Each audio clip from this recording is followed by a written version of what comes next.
അതിരപ്പള്ളിയിലെ silver Storm parks and റിസോർട്ട്സിൽ പുതുതായി ആരംഭിച്ച cable കാറുകളും ജംഗിൾ സ്റ്റോം പാർക്കും ജനങ്ങൾക്ക് തുറന്നുകൊടുത്തു. കേബിൾ കാറുകളുടെ ഉദ്ഘാടനം മുഖ്യമന്ത്രി വി ഡി സതീശൻ നിർവഹിച്ചു. പ്രകൃതിയെയും ജന്തുജാലങ്ങളെയും കൂടുതൽ അറിയാനൊരുക്കിയ ജംഗിൾ സ്റ്റോം വ്യവസായ മന്ത്രി പി കെ കുഞ്ഞാലിക്കുട്ടിയും ഉദ്ഘാടനം ചെയ്തു.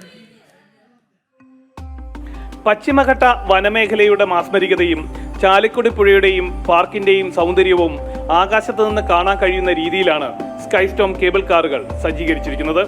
ദിവസേന ആയിരക്കണക്കിന് സന്ദർശകർക്ക് യാത്രാ സൗകര്യം നൽകുന്ന ഈ സംവിധാനം സ്വിറ്റ്സർലൻഡ്, സിംഗപ്പൂർ എന്നിവിടങ്ങളിലെ സാങ്കേതിക വിദ്യയേക്കാൾ മേന്മയേറിയതാണ്. കേബിൾ കാർ യാത്ര എത്തിച്ചേരുന്നത് തിങ്ങി നിറഞ്ഞ മരങ്ങളും നടപ്പാതകളും ട്രൈബൽ ഹട്ടും അപൂർവ പക്ഷിമൃഗാദികളും അക്വേറിയം അടങ്ങിയ ജിംഗിൾ സ്റ്റോം ഫോറസ്റ്റ് വില്ലേജിലേക്കാണ്. അങ്ങനെ സന്ദർശകർക്ക് ഏറെ കൗതുകമുണർത്തുന്ന നിരവധി വസ്തുക്കൾ നിറഞ്ഞതാണ് park. Silver storm park and റിസോർട്ട്സിൽ പുതിയതായി ആരംഭിച്ച കേബിൾ കാറുകളുടെ ഉദ്ഘാടനം മുഖ്യമന്ത്രി വി ഡി സതീശൻ നിർവഹിച്ചു. വിനോദസഞ്ചാരികളെ ആകർഷിക്കാൻ കഴിയുന്ന സിൽവർ സ്റ്റോം പോലുള്ള സംരംഭങ്ങൾക്ക് സർക്കാരിന്റെ മുഴുവൻ സഹായവും ഉണ്ടായിരിക്കുമെന്ന് മുഖ്യമന്ത്രി പറഞ്ഞു.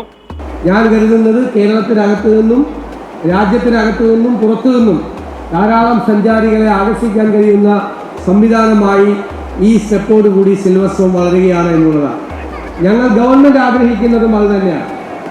ഒരു വിദേശ ടൂറിസ്റ്റ് കേരളത്തിൽ വന്നാൽ ഏറ്റവും മിനിമം 3 ദിവസം മുതൽ 7 ദിവസം വരെ അയാളിവിടെ ക്യാമ്പ് ചെയ്യണം. അയാളിവിടെ ക്യാമ്പ് ചെയ്താൽ മാത്രമേ നമുക്ക് ഗുണമുള്ളൂ. ക്യാമ്പ് ചെയ്യണമെങ്കിൽ അവർക്ക് കാണാനുള്ള സംവിധാനങ്ങൾ വേണം. അത് ബീച്ചിലായാലും ബാക്ക് വാട്ടറിലായാലും വെസ്റ്റേൺ ഗാർഡ്സിലാണെങ്കിലും വ്യത്യസ്തമായ കാര്യങ്ങൾ അധികം സഞ്ചരിക്കാതെ അവർക്ക് കാണാൻ പറ്റാവുന്ന സംവിധാനം കേരളത്തിൽ ഒരുക്കണം.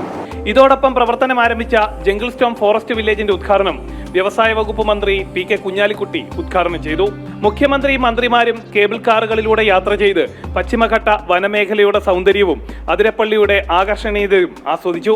മന്ത്രിമാരായ Roji M John, O J Janeesh, Saneesh Kumar Joseph MLA, ജില്ലാ collector Shikha Surendran, silver storm managing director AI Shalimar, municipal chairperson Shibu Alice, Athirappilly ഗ്രാമപഞ്ചായത്ത് president Satheesh Kumar, block panchayat president Jancy Paulose, ജില്ലാ വ്യവസായ കേന്ദ്ര ജില്ലാ manager Sheeba, Sankarakrishna Ramalingam, TA Navas, PJ Joy, Aneesh Unnikrishnan, silver storm chairman PK Abdul Jaleel, seashore Muhammad Ali, promoter Siraj VA, Aravindakshan K, Swadisha, Muhammad Hasim, K Ramachandran, EK Shajith എന്നിവർ പങ്കെടുത്തു. ജനം.